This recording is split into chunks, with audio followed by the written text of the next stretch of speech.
बहुत समय पहले की बात है। एक गांव में तीन आलसी दोस्त रहते थे, रामू, श्यामू और घनश्याम। तीनों दिन भर सोते रहते और कोई काम नहीं करते थे। वे हमेशा आसान तरीके से पैसा कमाने के सपने देखते रहते, लेकिन मेहनत से बचते थे। एक दिन वे तीनों गांव के सबसे बुजुर्ग और बुद्धिमान व्यक्ति के पास गए और बोले। बाबा, हम गरीब हैं और मेहनत नहीं करना चाहते। कोई ऐसा तरीका बताइए जिससे हम जल्दी अमीर बन जाएं। बुजुर्ग हंसते हुए बोले।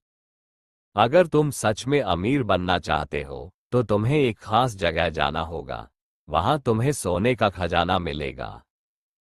तीनों दोस्तों की आंखें चमक उठीं और उन्होंने बाबा से उस जगह का पता पूछ लिया।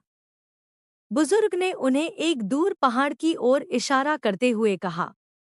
उस पहाड़ के दूसरी तरफ एक गुफा है। वहां तुम्हें खजाना मिल सकता है, लेकिन वहां जाने का रास्ता बहुत कठिन है। तीनों दोस्तों ने सोचा कि अगर खजाना मिल गया तो फिर कभी काम करने की जरूरत नहीं पड़ेगी। इसलिए वे बिना सोचे समझे यात्रा पर निकल पड़े।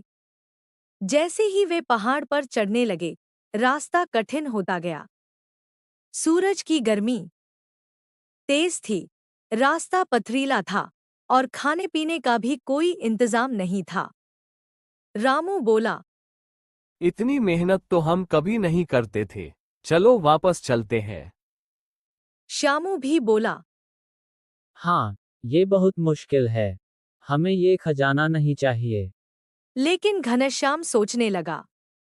हम इतनी दूर आ चुके हैं। अगर अब हार मान ली तो फिर कभी अमीर नहीं बन पाएंगे। रामू और श्यामू ने हार मान ली और वापस लौट गए, लेकिन घनश्याम अकेले आगे बढ़ता रहा। उसने पसीना बहाया, भूख सूख सहन की, लेकिन आखिरकार वह गुफा तक पहुंच गया। जब उसने गुफा के अंदर देखा तो वहां सच में सोने और हीरो से भरा एक बड़ा खजाना था। वह बहुत खुश हुआ।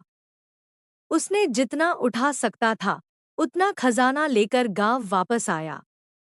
जब रामू और श्यामू ने उसे सोने से भरी हुई थैली के साथ देखा तो वे बहुत पछताए। लेकिन अब बहुत देर हो चुकी थी। उन्होंने बिना मेहनत सब कुछ पाने की चाहत रखी थी, लेकिन वही उनकी सबसे बड़ी गलती थी। कोई भी सफलता बिना मेहनत के नहीं मिलती। जो व्यक्ति धैर्य और परिश्रम करता है, वही असली खजाने को पा सकता है।